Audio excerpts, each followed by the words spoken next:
ও বাইতুল মুকাররমের মুফতি সাহেব, ও বাইতুল মুকাররমের খতিব সাহেব আব্দুল মালিক সাহেব, আপনি মেম্বারে দাঁড়িয়ে এই কথা বলুন, ইমামের পিছনে সূরা ফাতিহা পড়তে হবে, তাহলে বুঝবো আপনি হকের মধ্যে আছেন। আপনি মেম্বারে দাঁড়িয়ে এই কথা বলুন, তারাবির সালাত 8 রাকাতে পড়তে হবে, 8 রাকাত পড়তে হবে, বেতের সহ 11 রাকাত পড়তে হবে। আপনি তাগিদ দিয়ে জোরালো কণ্ঠে জাতির সামনে হক কথাটা বলুন তো, যে ইমামের পিছনে সূরা ফাতিহা পড়তে হবে বাধ্য। আপনি বলুন ইমামের পিছনে জোরে আমিন বলতে হবে, এইটা বাধ্য।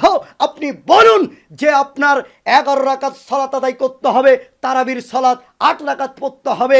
আপনি এইভাবে জাতির সামনে বলুন, তাহলে বুঝবো আপনি হকের মধ্যে আছেন। আপনি যদি এইটাকে বলতে না পারেন, তাহলে আমরা বুঝবো আপনি যে বাইতুল মুকাররমের খতিব, আপনি এমন একজন মুফতি যে আপনি হককে গোপন করেন, আপনি হককে দাবিয়ে রাখেন। এই বাংলাদেশের বুকে হক বলাও যত কঠিন, মানাও তত কঠিন। এই বাংলাদেশের বুকে এক বাইতুল মুকাররম যে মসজিদ রয়েছে, এইটা নাকি বাংলাদেশের জাতীয় মসজিদ। যে কথা বুঝতে পারলাম বাংলাদেশের জাতীয় মসজিদ বাইতুল মুকাররম, এই মসজিদের যিনি খতিব মুফতি আব্দুল মালিক সাহেব রয়েছেন, তার সম্পর্কে বিভিন্ন জন বিভিন্ন কথা বলছে। তার মধ্যে যেটা নিয়ে কথা তুমুল চলছে সেটা হচ্ছে তার আকীদা সম্পর্কে। আমি ছোট মানুষ হিসাবে আমি আমার তদন্তে যা বুঝতে পেরেছি, এই বাইতুল মুকাররমের বর্তমানের খতিব মুফতি আব্দুল মালিক সাহেবের আকীদার মধ্যে ভ্রান্ত রয়েছে। তার আকীদা ভ্রান্ত, তার আকীদা ভ্রান্ত। ওই মসজিদের খতিব হয়ে উনি জাতির সামনে হক কথা বলতে পারে না। ওই মসজিদের খতিব হয়ে, জাতীয় মসজিদের একজন খতিব হয়ে জাতির সামনে হক কথা বলতে পারছে না, তারা হককে গোপন রাখছে।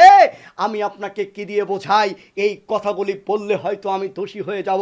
অনেক মাঝহাবিরা আমার বিরুদ্ধে কথা বলবে, যে আমি সেটা তাক্কা করি না। একজন বৈষম্য করছে, জাতীয় মসজিদ হওয়ার পরেও শুধুমাত্র মাঝহাবিরাই সেখানে বক্তৃতা দেওয়ার চান্স পাচ্ছে, মাঝহাবিরাই কথা বলার চান্স পাচ্ছে। তবে বাংলাদেশের 4 কোটি আহলুল হাদিস রয়েছে, একজনকেও দেখলাম না সেই বাংলাদেশের জাতীয় মসজিদ বাইতুল মুকাররমে কোনো আহলুল হাদিসের কোনো আলেম সেখানে বক্তব্য দিয়েছে।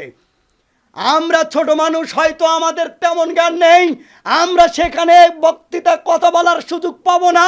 তবে এই দেশের মাটিতে 5 ভাষার পণ্ডিত, এই বাংলাদেশের 4 কোটি আহলুল হাদিসের জামাতে আমির, সেই তিনি রয়েছেন, তারকে কথা বলার সুযোগ দেওয়া হচ্ছে না। আসাদুল্লাহ গালিব হাফেজাহুল্লাহকে 5 ভাষার পণ্ডিত যিনি, তাকে হাজারো মানুষ তাকে সম্মান শ্রদ্ধা করে,